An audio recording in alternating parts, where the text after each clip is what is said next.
আসসালামু আলাইকুম, শুভ সকাল। কি অবস্থা সবার, কেমন আছেন? আলহামদুলিল্লাহ আমরা ভালো আছি। তো সকালে ভাবলাম একটা লাউয়ের তরকারি রান্না করি। তো লাউটা কেটে বেছে পরিষ্কার করে নিয়েছি। লাউটা খুবই কচি ছিল।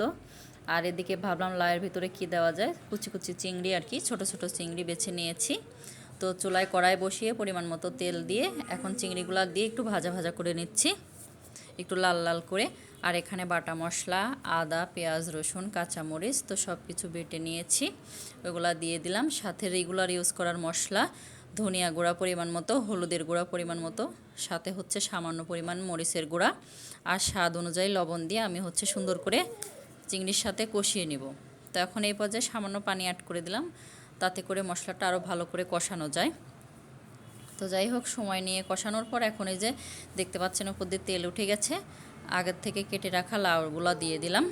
তো লাউ দিয়ে এখন নেড়েচেড়ে সুন্দর করে কষিয়ে নিব। তো সকাল সকাল এভাবে লাউয়ের তরকারি রান্না করে খেলে কিন্তু খুবই ভালো লাগে, পেটটাও ঠান্ডা থাকে।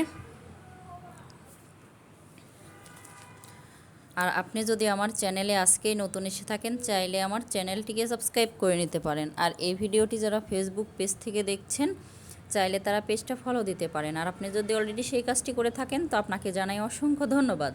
আর পাশে আমি পেঁয়াজ, কাঁচামরিচ আর রসুন ভেজে পাট শাক ভেজে নিব। তো এই পাট শাকটা ছিল শুকনা পাট শাক। তো যাই হোক, এখন এটা সুন্দর করে ভেজে নিব পাশের চুলায়। এই যে পাট শাকগুলা দিয়ে দিচ্ছি, শুকনা পাট পাতা আর কি, ছোট ছোট করে কাটা ছিল। তো এগুলো এখন দিয়ে দিচ্ছি, দিয়ে সুন্দর করে একটু সময় নিয়ে ভেজে নিচ্ছি। তো খুব বেশি সময় লাগেনি পাট শাকটা ভাজি করতে, অল্প সময়ে হয়ে গেছে। শুধু তেলের ওপর পেঁয়াজ কাঁচামরিচ একটু ভেজে তার মধ্যে পাট শাক দিয়ে একটু নাড়াচাড়া করলেই হয়ে যাবে পাট শাক ভাজি। আর পাশের চুলায় এই যে লাউটা কষানো শেষ, এখন পরিমাণ মতো পানি দিয়ে দিলাম। তো রান্নাও শেষের দিকে, ঝোলটা প্রায় শুকিয়ে গেছে। ভাজা মশলার গুঁড়া দিয়ে এখন নামিয়ে নিলাম।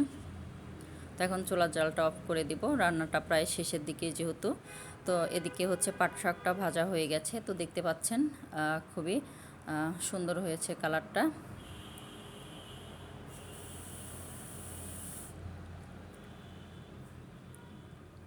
তো রান্না বান্না শেষ, তো লাউয়ের তরকারিটাও নামিয়ে নিয়েছি, চিংড়ি মাছ দিয়ে লাউয়ের তরকারি আর কি। তো ভিডিওটি প্রথম থেকে শেষ পর্যন্ত দেখার জন্য সবাইকে ধন্যবাদ। আল্লাহ হাফেজ, আসসালামু আলাইকুম।